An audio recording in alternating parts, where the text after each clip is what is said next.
सुप्रभात बच्चों आज हम पढ़ेंगे पार्ट 1 हमारी भाषा आवर लैंग्वेज। आप ऊपर देखिए कुछ चित्र दिए गए हैं जिसमें कुछ बच्चे आपस में बात कर रहे हैं।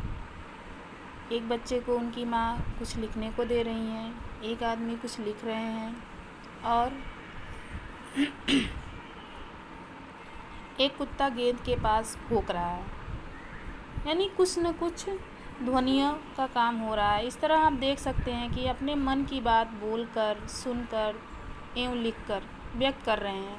कोई बोल करके व्यक्त कर रहा है, कोई लिख करके, कोई सुन करके उसको लिख रहा है।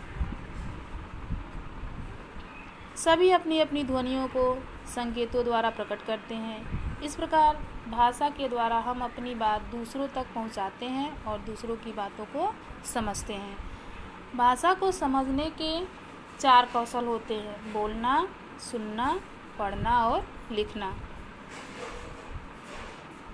तो आइए देखते हैं भाषा का पारिभाषिक रूप। जिस माध्यम के द्वारा हम अपने विचार एक दूसरे तक पहुंचाते हैं उसे हम भाषा कहते हैं, चाहे वो माध्यम बोल करके हो, सुन करके हो, पढ़ करके हो या फिर लिख करके हो। यानी जिस भी माध्यम के द्वारा हम अपने विचार एक दूसरों तक पहुंचाते हैं उसे भाषा कहते हैं। मुख्यतः भाषा के 2 रूप होते हैं: मौखिक भाषा, लिखित भाषा। जब हम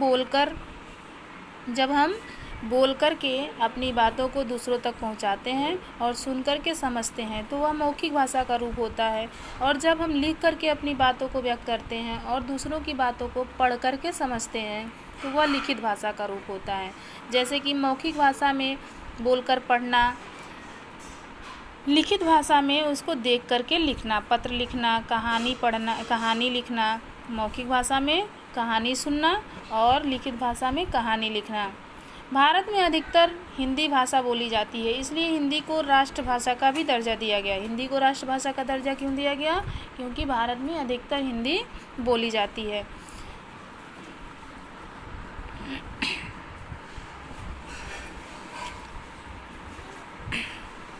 अपने विचार, अब हमने इस चैप्टर में इतना सीख लिया, इस पाठ में हमने ये सीख लिया कि अपने विचार एक दूसरे तक पहुंचाने का साधन क्या है? भाषा है। भाषा के कितने रूप होते हैं? भाषा के 2 रूप होते हैं: मौखिक रूप और लिखित रूप।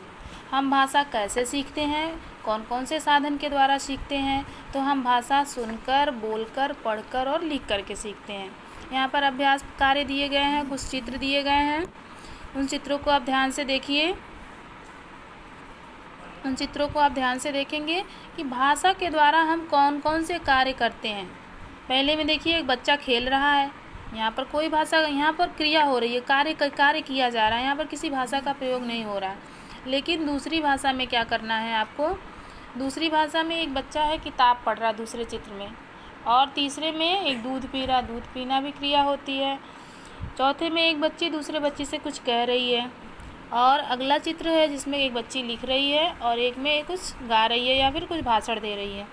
तो ऊपर क्वेश्चन क्या कह रहा है कि भाषा के द्वारा हम कौन से कार्य करते हैं? चित्र देखकर सही उत्तर का सही का निशान लगाएंगे। तो भाषा के द्वारा जो भी हम कार्य करते हैं उस चित्र के सामने हम सही का चिन्ह लगाएंगे। क्वेश्चन नंबर 2 है, हम अपने विचार एक दूसरे तक किसके द्वारा पहुंचाते हैं? भाषा के द्वारा पहुंचाते हैं। तो यहाँ पर सही आंसर होगा भाषा। भाषा के कितने रूप होते हैं? तो भाषा के 2 रूप होते हैं। सही आंसर क्या हो जाएगा? 2।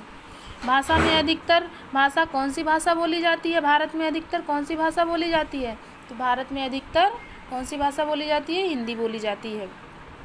अब यहाँ पर एक आपका क्रियाकलाप है, करके देखिए। किन्हीं 2 मौखिक भाषा या 2 लिखित भाषा से संबंधित चित्र आप अपनी अभ्यास पुस्तिका में चिपकाइए और उनकी भाषा का रूप भी लिखिए। अभ्यास पुस्तिका जो कि जिस पे आप नोट्स बनाते हैं, उस पुस्तिका में 2 मौखिक भाषा के चित्र और 2 लिखित भाषा के चित्र को चिपका करके आप उनमें होने वाले कौशल के बारे में बताएंगे कि क्या वो लिखा जा रहा है या मौखिक है या फिर लिखित है। ओके बच्चों, तो आज की क्लास के लिए इतना ही। अगली क्लासेस में हम अगले चैप्टर को लेकर के आगे बढ़ेंगे। धन्यवाद।